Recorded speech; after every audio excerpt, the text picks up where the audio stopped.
Berlatar di dalam kelas, kita difokuskan dengan seorang siswi bernama Danbi. Tipikal siswi yang sangat malas untuk belajar. Terbukti hari itu guru matematikanya heran dirinya yang tidak memiliki tekad semangat menghadapi ujian nasional yang tinggal menghitung hari. Usai pulang sekolah, Danbi selalu menghabiskan waktunya hanya dengan scroll media sosial dan menonton drakor saja. Ibunya pun datang dan marah padanya sebab khawatir akan masa depannya yang tidak tertata. Sang ibu mengingatkan untuk belajar seperti yang diketahui ujian akan segera dimulai. Merasa muak terus diomeli, Danbi pun pergi yang ternyata dia malah mendatangi tempat karaoke bersama sahabatnya. Danbi sendiri mengaku bosan dengan hidupnya. Sebenarnya ia berharap bisa masuk ke universitas tinggi yang sejauh ini menjadi dambaannya. Namun dirinya merasa tidak yakin karena sadar hidupnya yang selalu bermalas-malasan. Tak lama setelah itu temannya pun pergi meninggalkannya karena jemputan sudah datang. Danbi pun kembali kesepian dan memutuskan untuk menyendiri di sebuah taman. Hari ini adalah hari pertama ujian dimulai. Ibunya berharap Danbi bisa menyelesaikan tugasnya seperti yang diharapkan. Ibunya mengingatkan jika tidak lulus dalam ujian ini, maka tidak akan ada harapan lagi. Di dalam bus sekolah, Danbi menyempatkan waktunya untuk membaca. Tak diduga bus telah sampai yang membuatnya semakin panik hingga meninggalkan payungnya yang dimana saat itu hujan deras. Dengan terpaksa Danbi pun harus menerima nasib yang sangat buruk di hari pertama ujian itu. Sesampainya di depan gerbang, ia semakin khawatir akan kegagalan yang dimana dirinya adalah satu-satunya harapan keluarga. Ketakutan dan kecemasan itulah membuat Danbi tidak bisa berpikir jernih selain menyadari bahwa hidupnya sama sekali tidak berguna. Sehingga dirinya pun memilih untuk tidak masuk di hari pertama ujian itu. Dirinya lebih memilih untuk menyendiri dan berharap bisa menghilang. Pada saat itulah Danbi mendengar suara menggema berasal dari genangan air. Tanpa berpikir risiko apa yang akan diterima, Danbi pun meyakinkan niatnya untuk masuk dan dia diarahkan ke sebuah kehidupan kuno dari dinasti Joseon, yang dimana saat itu di sana sedang digelar upacara meminta hujan sejak dilanda kekeringan selama 3 tahun. Pada saat itulah mereka di sana dibuat terkejut dengan kemunculan Danbi di dalam tungku besar. Danbi mengira mereka di sini sedang syuting drama. Setelah ditanya sang raja siapa dirinya, Danbi pun salah menyebutkan dengan sebutan Gosam, yang dimana di masa Joseon ini Gosam disebut sebagai orang yang telah dikebiri. Dari sinilah Danbi dikenal sebagai seorang lelaki. Kasim memberi pemahaman kepada sang raja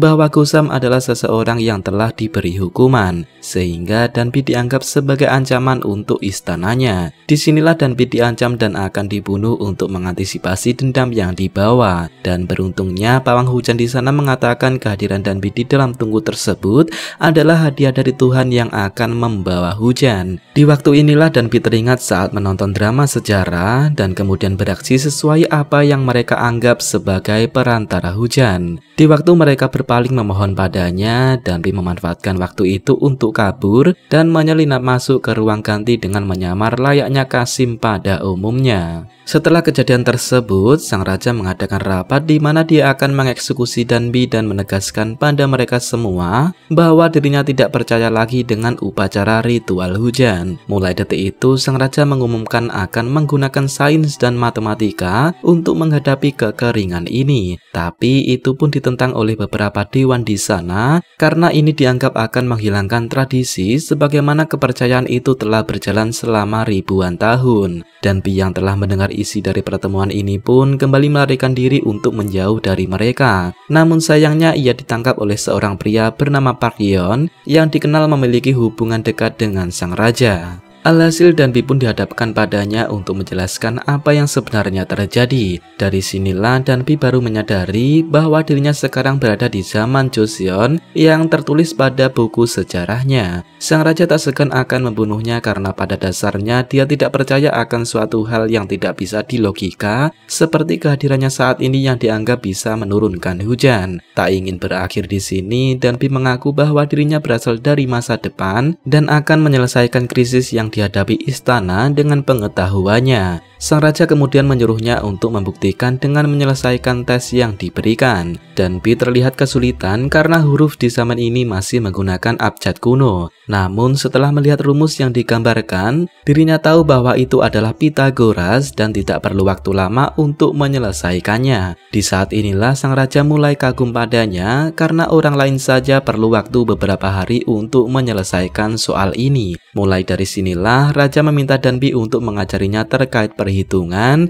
dan jika itu berhasil maka istana akan membebaskannya dari hukuman. Danbi kemudian dikenakan pakaian Qasim, dan ia sendiri mengaku sangat tidak nyaman memakainya. Sempat meminta untuk menggunakan gaun saja, namun Qasim di sana tertawa karena dirinya adalah Gusam yang notabene seorang laki-laki. Danbi memperkenalkan angka pada sang raja sebagai metode utama dalam menyelesaikan setiap rumus, dan nantinya Danbi sendiri akan memberinya tes soal untuk melihat seberapa jauh peningkatannya. Meskipun baru kali ini ada bawahan yang berani memberikannya tantangan, dengan terpaksa sang raja menyetujuinya. Bahkan di saat pertemuan, sang raja lebih fokus menghafal setiap angka, meskipun para dewan tidak setuju dengan keputusannya yang lebih percaya dengan hitungan sains dan matematika. Tiba saatnya kini tes ujian akan digelar. Namun sayangnya sang raja selalu salah menjawab setiap soal. Dan tangan kanan raja pun sempat dibuat geram dengan perlakuan Danbi yang mencita kepala raja. Tapi sang raja berkata dirinya tidak keberatan karena ini juga bisa mendorongnya lebih semangat lagi dalam belajar. Di waktu ujian berlangsung, sang Ratu Suhyeon tiba-tiba datang. Perlu diketahui dia ini dijodohkan dengan sang raja, namun sang raja tidak menunjukkan sedikit pun rasa cinta padanya. Tentu saja kedatangan ratu ke sini untuk memberikan perhatian khusus padanya. Namun sang raja mengaku dirinya tidak memiliki urusan dengannya karena sekarang ia akan menghabiskan waktunya untuk belajar. Setelah tes soal selesai, Danbi meminta sang raja untuk membawanya ke dapur karena dirinya akan memasak masakan instan yang dibawa dari masa depan. Awalnya sang raja mengaku tidak tertarik, namun setelah merasakannya dia langsung mengakui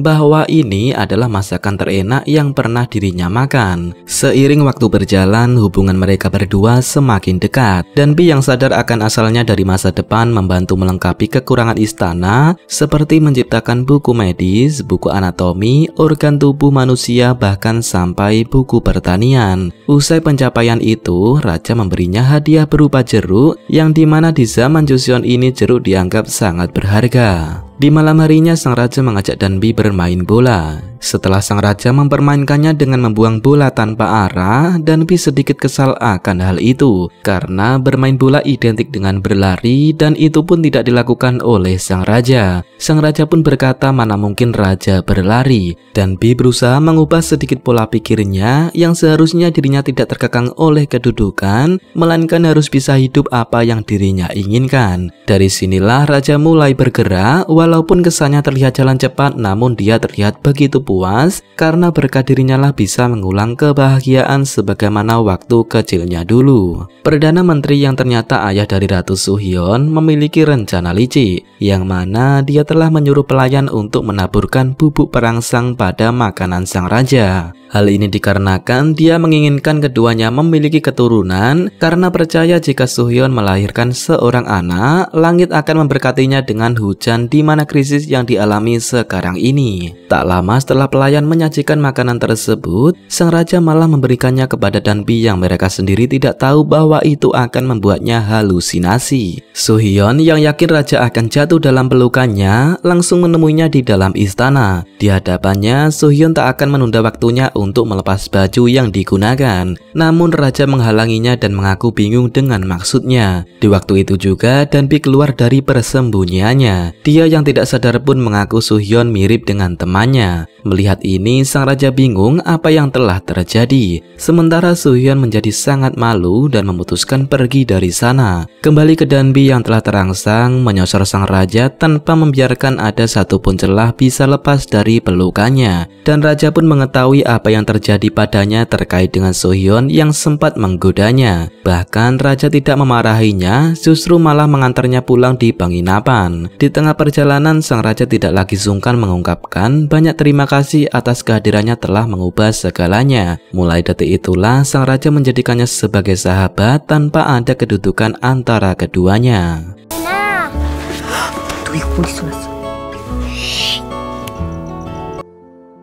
Di pagi harinya, Perdana Menteri menyuruh prajurit untuk menyeret Danbi dan mengeksekusinya dengan alasan dia telah mempermalukan Ratu Suhyun. Meskipun sang raja didesak beberapa kali bahwa Danbi pantas dihukum mati, namun sang raja menjelaskan secara logika bahwa dia sangat berguna dan istana sangat beruntung memiliki orang sepertinya. Untuk membuktikan perkataan raja, Perdana Menteri memberinya tantangan di mana dirinya dan yang lain akan percaya jika Gusam bisa membuat waktu tanpa matahari. Sang raja merasa Perdana Menteri terus mendesaknya dan tidak menghargai setiap keputusannya selaku Raja Joseon. Sejak saat itu, Danbi dan sahabat sang raja dilarang untuk memasuki istana. Di sini Danbi dan pria tersebut bekerja keras untuk mewujudkan tantangan yang diberikan oleh Perdana Menteri. Di malam harinya, sang raja menyempatkan waktunya untuk melihat kondisi Danbi yang saat itu dirinya sedang tertidur. Raut wajahnya yang terlihat jelas kelelahan membuat sang raja kasihan jika membangunkannya. Beberapa saat setelah itu, Danbi terkejut melihat gambar sama persis seperti pada jeruk yang dirinya berikan pada sang raja kemarin. Dari situlah Danbi tahu raja baru saja menengoknya. Tak lama setelah itu, hidungnya pun mimisan yang menandakan kondisi tubuhnya sangat trauma, terbukti dengan dirinya yang tidak fokus dengan pekerjaannya karena ada beban yang sulit untuk diungkapkan. Begitu pula dengan sang raja yang menyesal akan tidak lagi bersama. Seperti yang diharapkan, beriringan dengan keberhasilan Danbi yang telah menyelesaikan tugasnya, pada saat itulah tiba-tiba hujan turun. Sang raja pun teringat dengan perkataan Danbi sebelumnya yang akan kembali ke masa depan setelah hujan turun. Tak ingin berpisah, sang raja pun langsung berlari untuk menemui Danbi secepatnya agar tidak buru-buru pergi dari hidupnya. Di sana mereka berdua akhirnya bertemu. Danbi mengaku pada sang raja bahwa tidak bisa menyelesaikan tantangan dari Perdana Menteri tentang membuat waktu di Joseon ini. Di sini dirinya juga mengatakan yang sejujurnya jika sangat buruk dalam matematika dan sebelumnya tidak pernah bekerja keras seperti ini. Itulah mengapa dirinya tak kunjung pergi, sebab disinilah Danbi merasa sangat bangga hidupnya bisa berguna untuk orang lain. Kebetulan sekali di waktu yang tepat Park Hyon datang pada mereka. Sang raja pun meminta untuk mengamankan Danbi dengan membawanya pergi dari sini. Sesampainya di suatu tempat, ketika Danbi kelelahan, tak sengaja dirinya terpeleset dan jatuh dalam pelukannya. Dari sinilah identitas Danbi diketahui bahwa dirinya memanglah seorang wanita. Di sisi yang sama, sang raja ditunjukkan barang milik Danbi juga berupa tulisan love yang diartikan bahwa itu adalah kode etik dari ancaman. Sang raja pun berpura-pura percaya dan akan memburu dan membunuhnya sesuai apa yang mereka inginkan.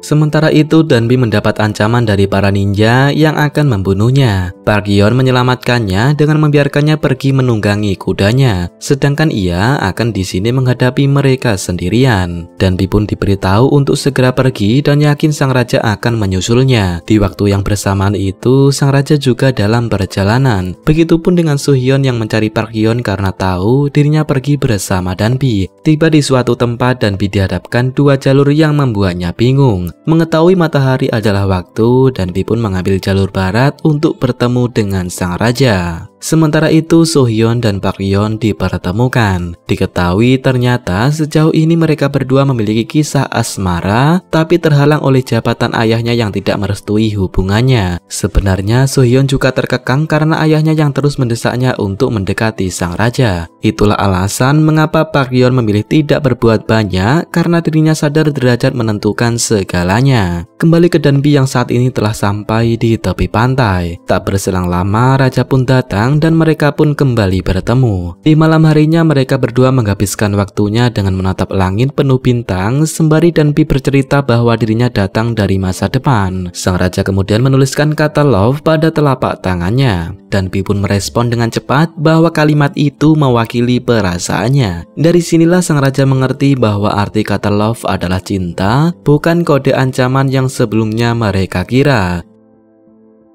Di pagi harinya mereka berdua pun kembali ke istana, dan sesampainya di sana, Danbi kembali melanjutkan tantangan Perdana Menteri. Danbi mengaku sejauh ini Park Hyon telah membantunya. Alhasil dengan metode baru itu Danbi berhasil menyelesaikannya. Dan ketika pertemuan, sang raja mengumumkan bahwa Danbi akan dimaafkan serta diangkat menjadi penjabat tingkat 3. Ayah Sohyeon sempat tidak terima dengan putusan itu. Namun Perdana Menteri lainnya mengakui bahwa Danbi memang berguna. Di malam harinya, Danbi tak menduga bisa bertemu dengan Sohyeon. Ia pun memberikannya makanan yang saat itu dirinya sedang menahan lapar. Sohyeon menjadi yakin bahwa Danbi adalah sosok wanita baik dan pantas untuk sang raja. Dari sinilah hubungan mereka semakin dekat dan mendukung setiap apa yang diputuskan. Tak berselang lama sang raja dipanggil oleh ibunya. Ternyata itu karena Sohyeon yang mengadukan kisah asmara Danbi dengan sang raja. Ibunya pun setuju dan juga akan menjadikan Danbi jauh di atas menjabat pemerintahan. Di sisi yang sama, Danbi seketika panik setelah tahu bahwa dirinya akan dijadikan selir. Dirinya langsung kabur bersembunyi karena takut pihak istana memberi hukuman jika tahu identitasnya adalah perempuan karena sebelumnya dikenal sebagai Gosam yang notabene seorang pria. Namun sang raja tetap mendapatinya dan kemudian membawanya ke suatu ruangan khusus. Danbi semakin panik dan mengaku belum siap untuk melakukan itu. Sang raja mencoba meyakinkannya untuk membuang rasa takutnya. Selain tempat ini aman, dirinya juga tidak akan berbuat macam-macam. Sang raja mengaku sudah lama mengetahui identitasnya sebagai perempuan dan memang sengaja diam.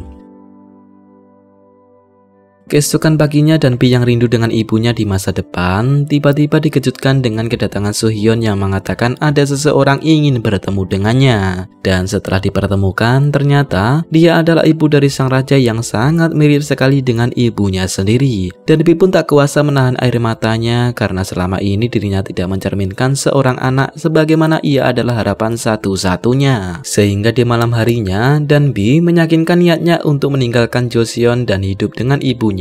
Terbukti saat itu dirinya yang mengganti pakaiannya dengan seragam SMA. Meski sang raja tidak suka, namun dirinya mencoba untuk memahaminya. Kemudian sang raja memperlihatkan keberhasilannya membuat 28 abjad yang akan disebarkan ke rakyatnya agar bisa membaca dan menulis. Kemudian sang raja memasang pingyeo yang dapat diartikan bahwa Danbi adalah miliknya. Sang raja memohon untuk terus ada di sampingnya. Namun Danbi bimbang akan dirinya yang sudah meyakinkan niatnya untuk kembali ke masa depan karena ada seorang yang juga penting di sana sedang menunggu dan berharap tak lain itu ibundanya. Mendengar keputusan itu, sang raja terlihat sangat kecewa dan kemudian pergi meninggalkannya. Tidak berselang lama muncul pria misterius yang secara tiba-tiba memukul Danbi dan menusuknya dengan pedang yang membuatnya tak sadarkan diri. Jelas mereka sedang diperintahkan oleh seseorang, bahkan sampai membakar buku dan abjad atau Hangul yang ditulis oleh sang raja. Danbi yang tidak berdaya pun hanya bisa pasrah lalu menggenggam erat pingyeo pemberian sang raja jika memang hidupnya akan berakhir. Raja yang mengetahui kejadian ini langsung menerobos masuk dan merasa bersalah karena meninggalkannya sendirian. Tidak peduli resiko apa yang didapat, namun tidak ada bandingnya jika membiarkan orang yang paling berharga menderita karena keegoisannya. Setelah peristiwa itu, raja mengumpulkan semua bawahannya. Ternyata pelaku dibalik kejadian tadi malam adalah orang kepercayaan raja sendiri. Di saat itu juga Danbi muncul di hadapan mereka dan alasan dirinya masih hidup sampai sekarang karena buku tebal yang ada di dalam tasnya. Atas dasar inilah Danbi percaya bahwa dia adalah pelakunya karena hafal dengan suaranya. Tak mengira aksinya terbongkar, dia pun memohon ampunan kepada sang raja. Dan alasan melakukan ini karena tidak setuju dengan rencana raja yang akan menerbitkan abjad ciptaannya. Sang raja yang belajar menjadi manusia berguna sengaja memaafkan dan berharap bisa menjadi cerminan untuk semua orang. Setelah itu sang raja menemani Danbi yang akan pergi untuk selamanya. Dia mengantarnya ke tepi pantai sebagai kenangan indah di saat mereka resmi akan berpisah. Walaupun raja berat hati, namun ia yakin suatu hari bisa bersamanya lagi. Sementara itu Danbi kembali muncul dari kubangan air sebelumnya. Ternyata selama Danbi ada di zaman Joseon berlangsung hanya beberapa menit saja. Terbukti dengan anak kecil yang masih ada di sana serta juga ujian yang belum dimulai. Dengan tekad dan semangat, Danbi pun yakin bisa mewujudkan harapan orang tuanya layaknya anak yang berguna. Setelah ujian selesai, Danbi pun langsung pulang melepas rindu dengan ibunya dan dari kejadian sebelumnya dirinya akan merubah perilakunya menjadi jauh lebih baik lagi.